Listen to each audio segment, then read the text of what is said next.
ചേട്ടാ നമസ്കാരം. നമസ്കാരം.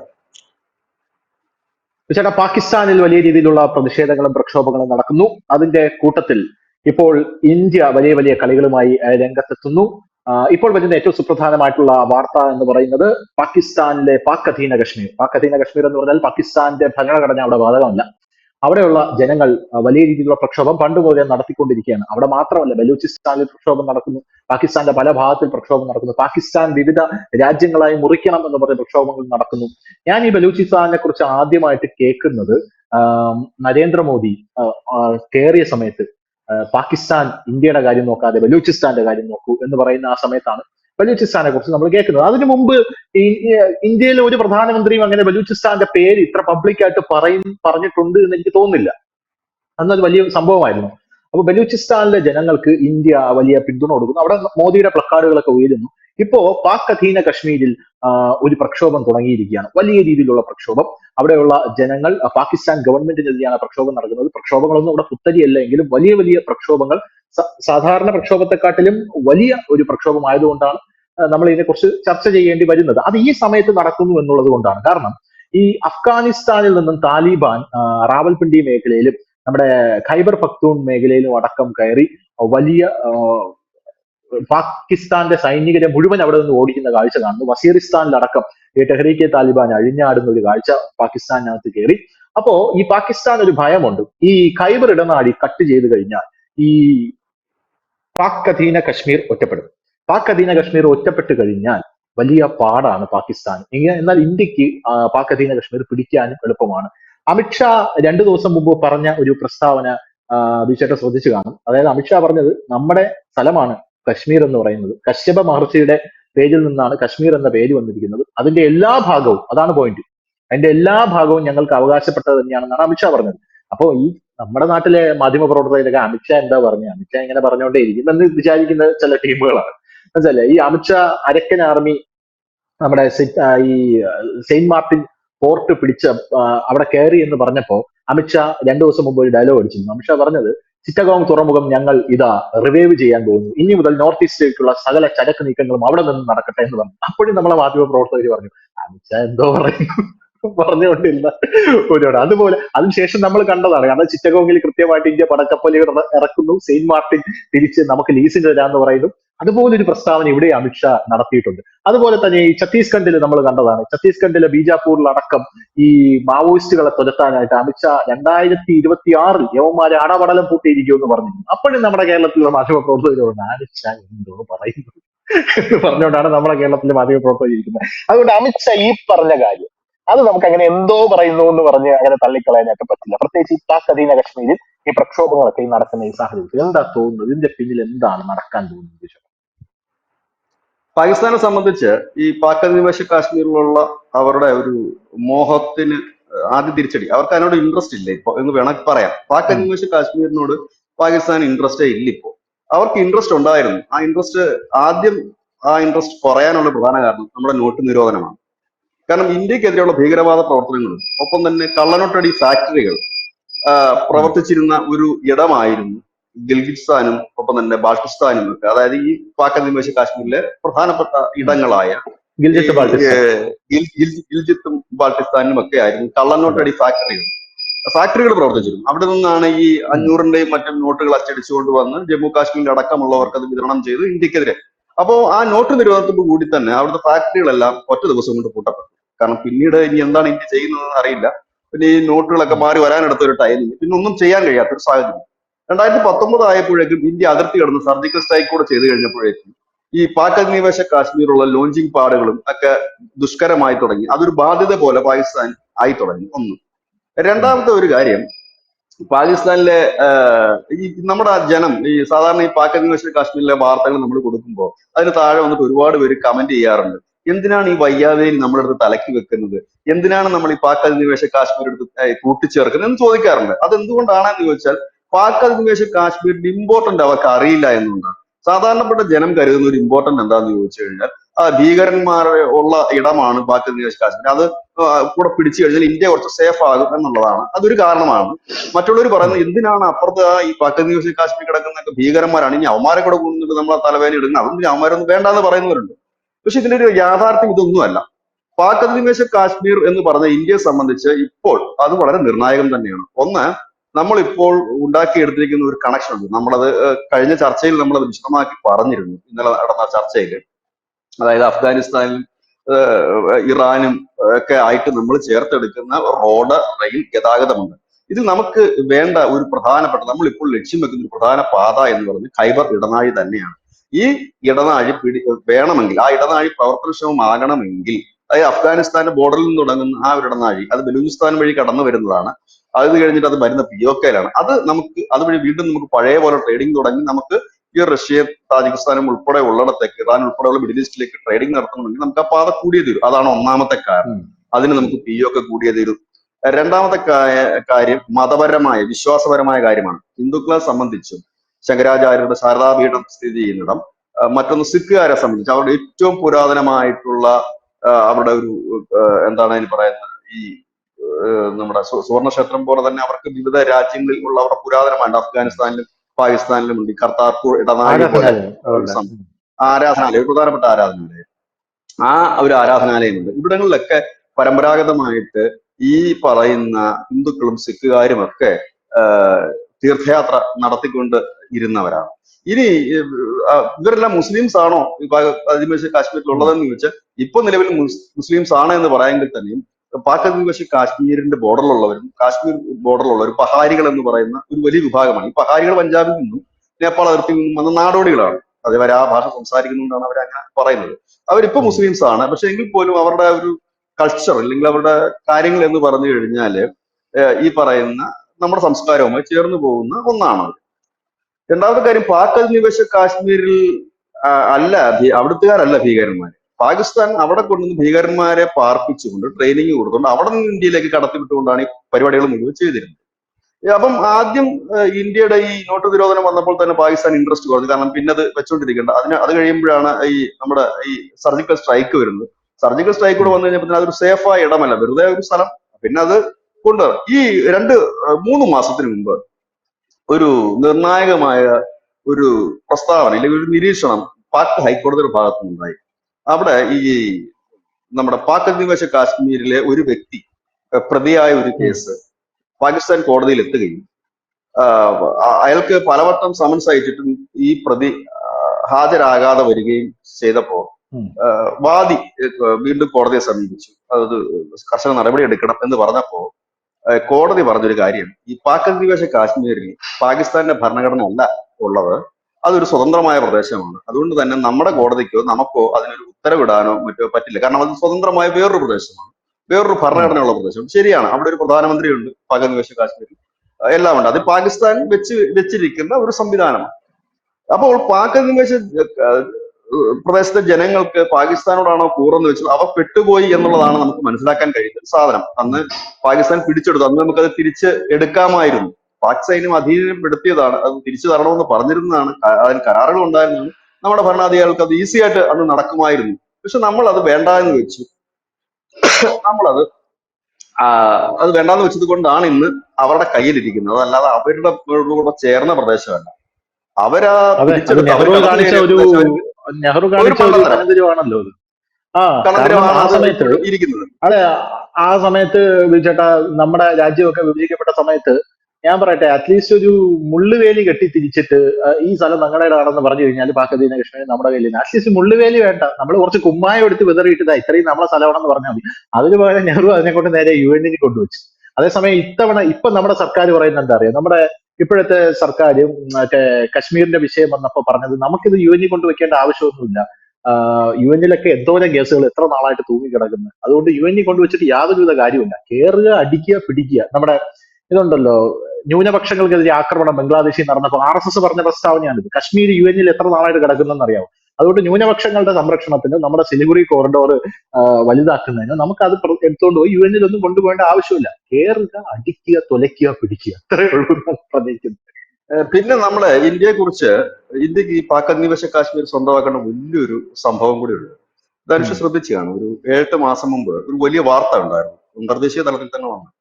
ലിഥിയം ശേഖരത്തിന്റെ ഒരു വലിയ ശേഖരം കാശ്മീരിൽ കണ്ടു. അതായത് ലോകത്തിലെ ഈ ലിഥിയം ശേഖരത്തിന്റെ ഒരു ഭാഗം കിടക്കുന്നത് പാക് അധിനിവേശ കാശ്മീർ കൂടിയാണ്. അപ്പൊ ഈ അത് ലിഥിയം ശരി. ഇതിന്റെ ഖനനം നമുക്ക് പൂർണ്ണമായി നടത്തിയെടുക്കണമെങ്കിൽ ഈ പാക് അധിനിവേശ കാശ്മീർ കൂടി വന്നാൽ മാത്രമേ സേഫ് ആകൂ. ഈ ഉം, അതിന് ഉം, ഉം. സേഫ് ആക്കി നമുക്ക് എടുക്കാൻ പറ്റും. ഈ ലിഥിയം ബാറ്ററികളായിരിക്കുമല്ലോ ഉം. ഇനി ഭാവി ലോകം നിയന്ത്രിക്കുക, വാഹനങ്ങൾക്കായാലും അതെ അതെ. മറ്റുള്ളവർക്കായാലും. ഇതും നമ്മുടെ ഒരു ഇതിൽ വരുന്ന അങ്ങനെ നമുക്ക് അനവധി കാര്യങ്ങൾ പാക് അധിനിവേശ കാശ്മീരിനെ കുറിച്ചുണ്ട്.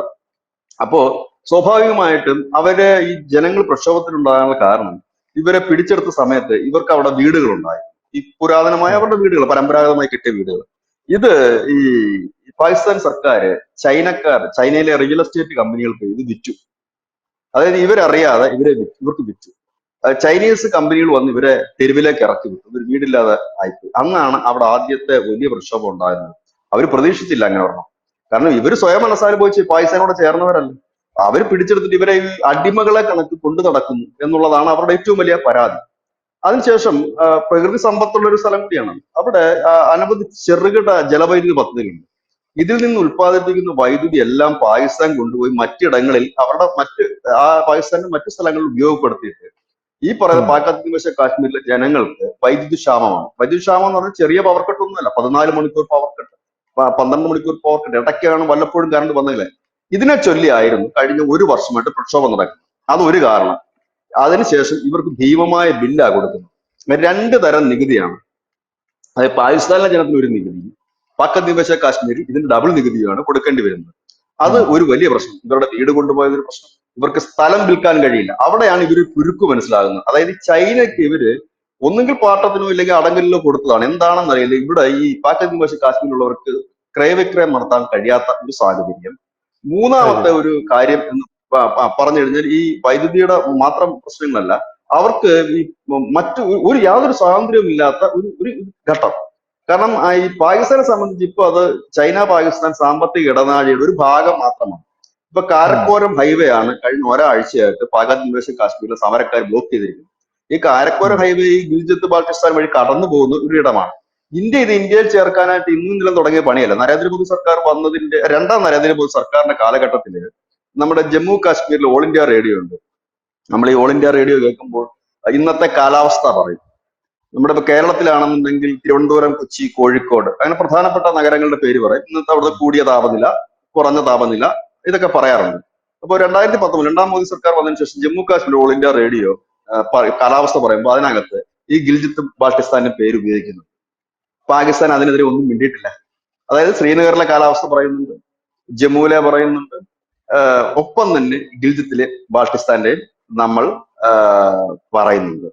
അതുകൂടാതെ നമ്മൾ പണ്ട് തൊട്ടേ നമ്മൾ അവിടെ പാക് അധിനിവേശ കാശ്മീരിൽ നിന്നുള്ള മെമ്പർമാർക്ക് വേണ്ടി സീറ്റ് ഒഴിച്ചിട്ടുണ്ട് പാർലമെന്റിൽ, പ്രത്യേകിച്ച് കാശ്മീർ നിയമസഭയിൽ.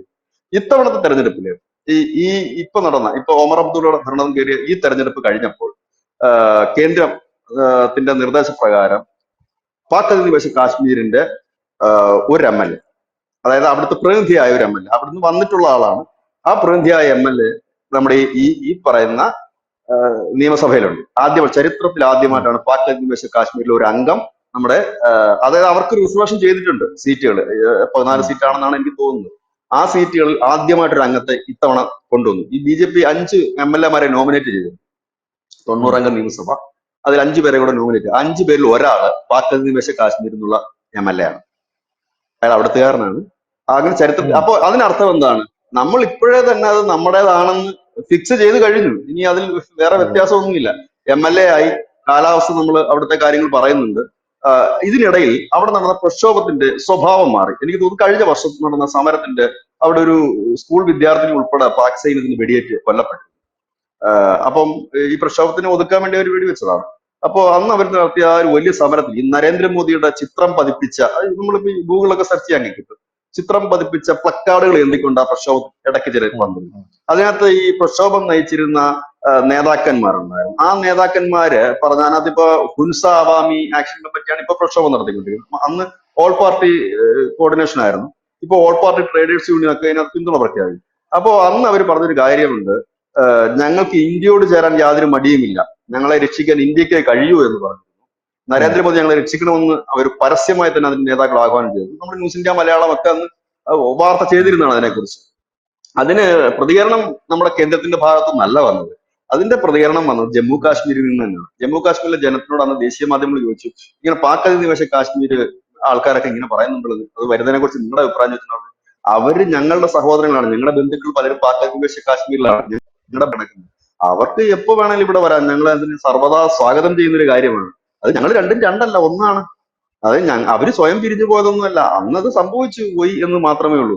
അപ്പൊ പാക് അധിനിവേശ കാശ്മീർ ഒരു രക്തം പോലും ചിന്താതെ നമ്മുടെ കൂടെ വരും എന്ന് അമിത്ഷായും രാജ്നാഥ് സിംഗും അടിക്കടി പറയാനുള്ള കാരണം ഇപ്പോഴത്തെ ഒരു സാഹചര്യത്തിൽ, നിലവിലത്തെ പാകിസ്ഥാന്റെ സാഹചര്യത്തിൽ ഭയങ്കരമായ വിലക്കയറ്റം കൊണ്ട് പാകിസ്ഥാനിലെ ജനം വലിയ രീതിയിലുള്ള പ്രക്ഷോഭത്തിലാണ്.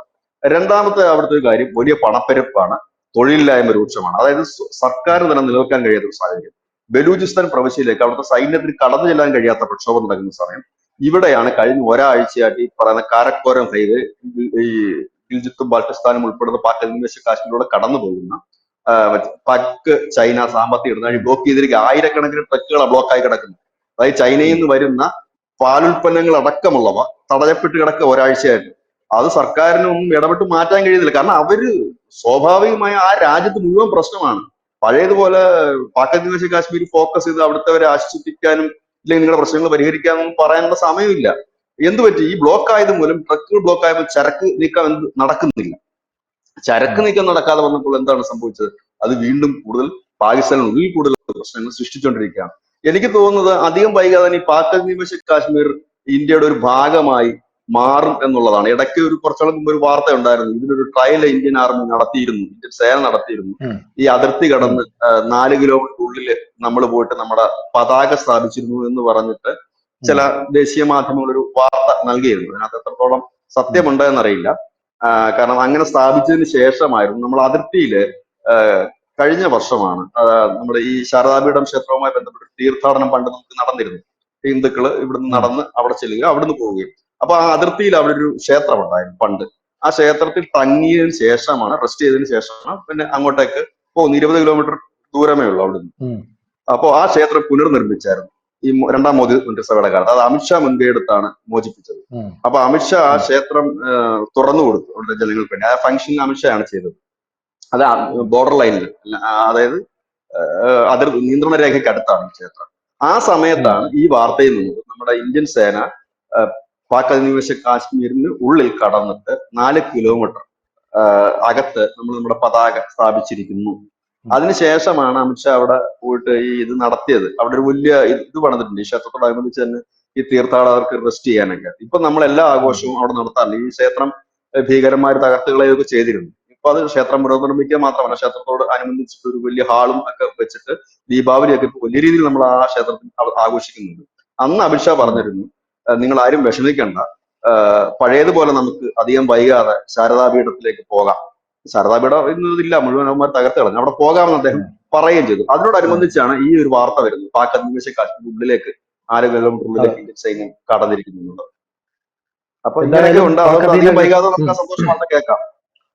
ഒരു ചോദ്യം കൂടെ വളരെ പെട്ടെന്ന് മറുപടി പറഞ്ഞു പോവാം. അതായത് ഈ പാകിസ്ഥാൻ നമ്മൾ പിടിക്കുകയാണ്, പാക് അധീന കാശ്മീർ നമ്മൾ പിടിക്കുകയാണ്, അവിടുത്തെ ജനങ്ങളെ നമ്മൾ എങ്ങനെയായിരിക്കും ട്രീറ്റ് ചെയ്യാൻ പോകുന്നത്? അവിടുത്തെ ജനസംഖ്യ എന്താണ്? അവരുടെ ഒരു സ്വഭാവം എന്താണ്? അവരുടെ ഒരു നേച്ചർ എന്താണ്? വളരെ പെട്ടെന്ന്. ജനസംഖ്യ വളരെ കുറവുള്ള ഒരു സ്ഥലമാണ്. അവിടുത്തെ ഭൂപ്രകൃതിയുടെ ഒരു വലിയ, നമുക്കത് ടൂറിസ്റ്റ് പ്ലേസ് ആയിട്ട് ഒരുപാട് ഡെവലപ്പ് ചെയ്യാൻ കഴിയും. ഒരുപാട് ധാതു സമ്പത്തുള്ള പ്രദേശം കൂടിയാണ് ഈ പറയുന്ന അധിനിവേശ കാശ്മീർ എന്ന് പറയുന്നത്. ജനങ്ങളെ സംബന്ധിച്ച് പറഞ്ഞു കഴിഞ്ഞാൽ അവർ സാധാരണപ്പെട്ട ജനങ്ങൾ തന്നെയാണ്. പ്രധാനമായിട്ട് കൃഷി തന്നെയാണ് അവരുടെ ഒരു ഉപജീവന മാർഗം. അതില് കന്നുകാലി വളർത്തലുണ്ട്, മറ്റു കൃഷികളുണ്ട്. അങ്ങനെയൊക്കെയുള്ള ഒരു രീതിയിൽ തന്നെയാണ് ന്യൂനപക്ഷങ്ങൾ. ഞാൻ പറഞ്ഞില്ല, ഇവരെല്ലാവരും ഈ അതിർത്തി പ്രദേശങ്ങളിലൊക്കെ താമസിക്കുന്നത് കൂടുതൽ പഹാരി വിഭാഗത്തിൽപ്പെടുന്നവരെ, ഈ നാടോടികളായി വന്നിട്ട് വീണ്ടും മുസ്ലിങ്ങളായത്. ഈ ജമ്മു കാശ്മീർ 2 തരം മുസ്ലിംസ്, 2 അല്ല 10-12 തരം മുസ്ലിംസ് ഉണ്ട്. നമ്മൾ ഒരു വർഷം മുമ്പ് ഒരു വാർത്ത ജമ്മു കാശ്മീരിൽ കൊടുത്തു. ഈ അവിടെ ഈ കവറടക്കാൻ വേണ്ടിയിട്ട് ഒരു മുസ്ലിം വിഭാഗത്തിന്റെ ഡെഡ് ബോഡി കൊണ്ടുവന്നു കഴിഞ്ഞപ്പോഴത്തേനും അവരെ കല്ലെറിഞ്ഞു ഓടിച്ചു സുന്നികൾ. സുന്നികളുടെ ശ്മശാനമായിരുന്നു. അവിടുന്ന് അങ്ങോട്ടേക്ക് വരരുതെന്നും പറഞ്ഞ് കല്ലെറിഞ്ഞു ഓടിച്ചൊരു വലിയ വാർത്ത ഉണ്ടായിരുന്നു. അതായത് ഇവർക്ക്, അതായത് ഈ എന്താ പറയുന്നത്, അപ്പർ ക്ലാസ് അല്ല, വളരെ ലോവർ ക്ലാസ് ആണ്, ബാക്ക്വേർഡ്സ് ആണ് അവിടെയുള്ള ഈ പാക് അധിനിവേശ കാശ്മീരിൽ കിടക്കുന്ന ബഹുഭൂരിപക്ഷം പേര്. അവർ വന്നു കഴിഞ്ഞാൽ എനിക്ക് തോന്നുന്നില്ല ഈ പറയുന്ന കണക്ക് അവർ ഭീകരവാദികളാണ് എന്ന് പറയുന്നത് തന്നെ തെറ്റാണ്. കാരണം അവരാരും തന്നെ ഈ ഭീകര ഗ്രൂപ്പിലില്ല. അവരുടെ വീടുകൾ താവളമാക്കിക്കൊണ്ടായിരുന്നു പാകിസ്ഥാൻ ലോഞ്ചിങ് പാടുകൾ വെച്ചിരുന്നത്, ഈ ഭീകരന്മാരെ പാർപ്പിച്ചിരുന്നത്. ശരിക്കും അവരെ ഒരു അടിമകളെ കണക്ക് വെച്ചുകൊണ്ടിരിക്കുകയായിരുന്നു എന്നുള്ളതാണ് യാഥാർത്ഥ്യം. ഇപ്പൊ അതിപ്പോ കൂട്ടിച്ചേർക്കുന്നുണ്ട് നമുക്ക് വലിയ തലവേദന ഒന്നും വരുമെന്ന് തോന്നുന്നില്ല. പക്ഷെ അതിനേക്കാൾ ഓക്കെ, കൂടുതൽ വളരെ നന്ദി ജമ്മു ബിജു ചേട്ടാ. കാശ്മീരിൽ ഉണ്ടായിരുന്നു ഭീകരപ്രവർത്തനം. വളരെ നന്ദി ബിജു ചേട്ടാ. Thank you so much.